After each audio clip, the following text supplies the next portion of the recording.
Good morning, San Diego. Seaport Village is soon to get a whole new look, really completely different. And the Port of San Diego is inviting all of us, the public, to an open house to get your voice heard on these decisions on what to do with Seaport. So joining us to talk about this morning is the chairman of the board of the Port of Commissioners, Marshall Merrifield. Nice to have you here, Marshall. Good morning. All right, so this is the first time this morning I've looked at all 6 of these proposals.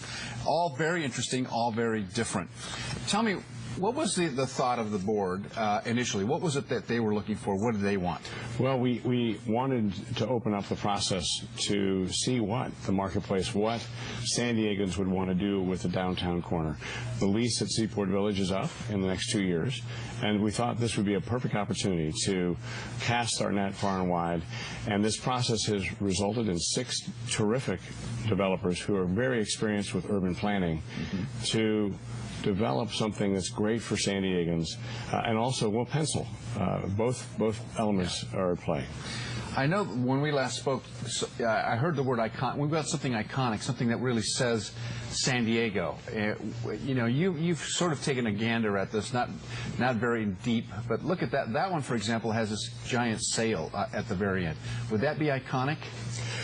Well, we're just beginning this process, and today's open house from 3 to 7 p.m. and tomorrow at 3 to 7 p.m.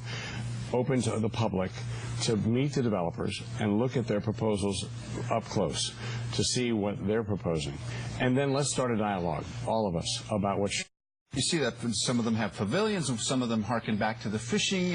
There's some with beaches. There's some with like a convention. There's some with aquariums. I mean, there's all. It's everything you could possibly imagine for that. Tell me about the acreage. How much land we're working with here? So it's 40 acres of land from basically where the Hyatt is all the way over to where the Midway is, not including the fish market and the old police headquarters. Those 2 leases have long-term leases already with the port.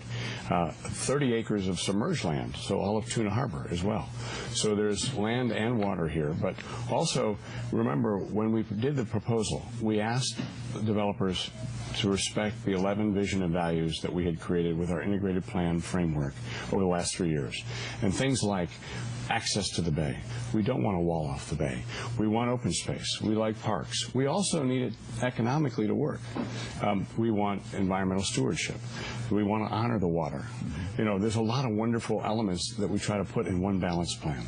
Well, the good thing is that the public will get a chance now. How important will be the public input? Critical. We really look forward to their input. They'll be able to write comment cards, and then July 13th, we'll have a single topic public meeting where the commission will talk about this for the first time. Now, I like the idea of some of them, because I grew up not too far away in Barrio Logan, that the waterfront part of it is really important. Like one of the plans has kind of a steel mesh walkway over water, which is really cool, the way to connect that. The other ones have a couple of them have beaches. Now, you would never think of a beach near the port, right? We are in San Diego, after all. Yeah. But what's important in this whole integrated planning process is that you don't have to have any money in your pocket to enjoy our waterfront. And that's a really big value for us. That's that access to the bay.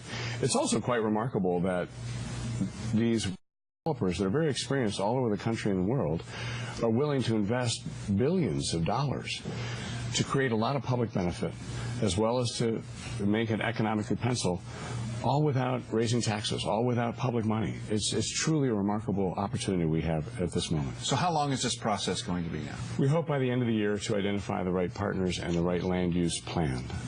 The next big step is our public meeting on July 13th, which the public's invited to attend and make comments directly to the commission. There'll be a staff report just a week before that summarizes a lot of what has gone on up until then. And then it's up to the commission, the 7 of us, to sort of cycle through and think about what it is that has been presented.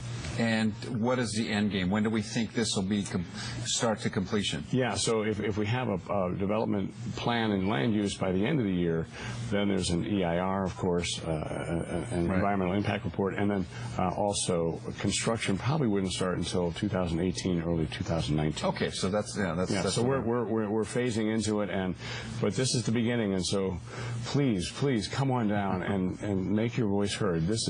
We want this to be fabulous. fabulous for San Diego. And so each developer will have their own little area that they can 16 by 16 booth. There's 6 of them all will be there.